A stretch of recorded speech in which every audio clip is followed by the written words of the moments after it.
We concentrate on technique now with a precision guide to throwing the javelin with Germany's Olympic hopeful, Thomas Röhler. Javelin is all about technique. It's about getting speed into coordination, getting a lot of single movements into one big movement.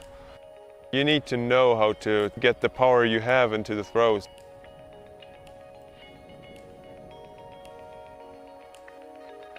The only goal we have is to make the javelin fly far. When you get on the street and ask people, what do you think is important for javelin? It's a strong arm. It's not a strong arm. It's about the combination of every single movement. 80% is from the body and 20% is from the arm.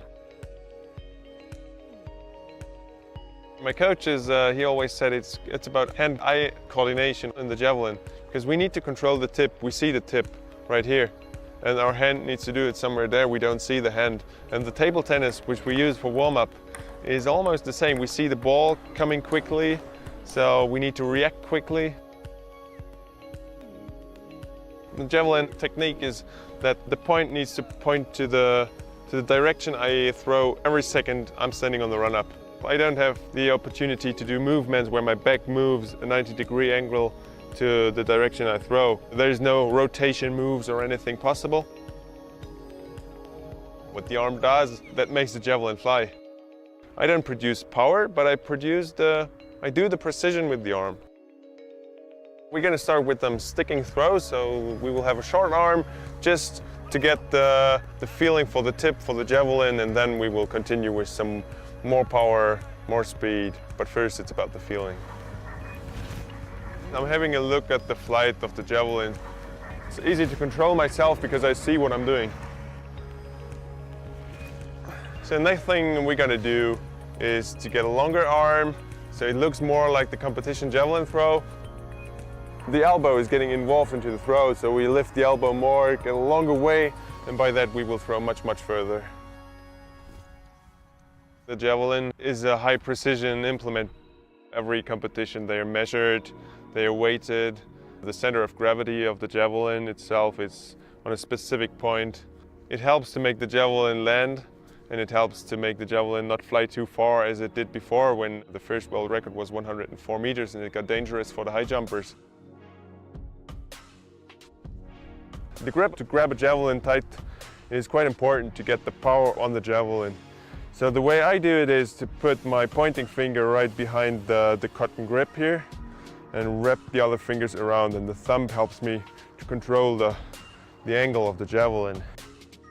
So now we will use our feet to make the javelin fly even further.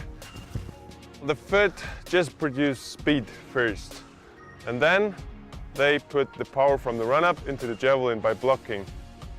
First of all, we start with the right foot in front, put the left one in front, put the right one there, but here we see something really important. So the right foot is really pointing to the way we want to throw.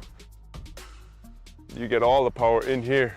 So we will do one more of those, one more, and then we're good to go to throw. One of the key points in javelin is the block. So we come from the right foot, which comes here really straight, and then we block straight again. The best thing is if there's a 180-degree angle here, nothing happening in the knee, just block. And that's what happens when we come from the full run-up. There's the final line, the line where I have to do the throw before. And then we have the sector where the javelin has to land in. We can run up wherever we want. How long the stadium is, the long we can go.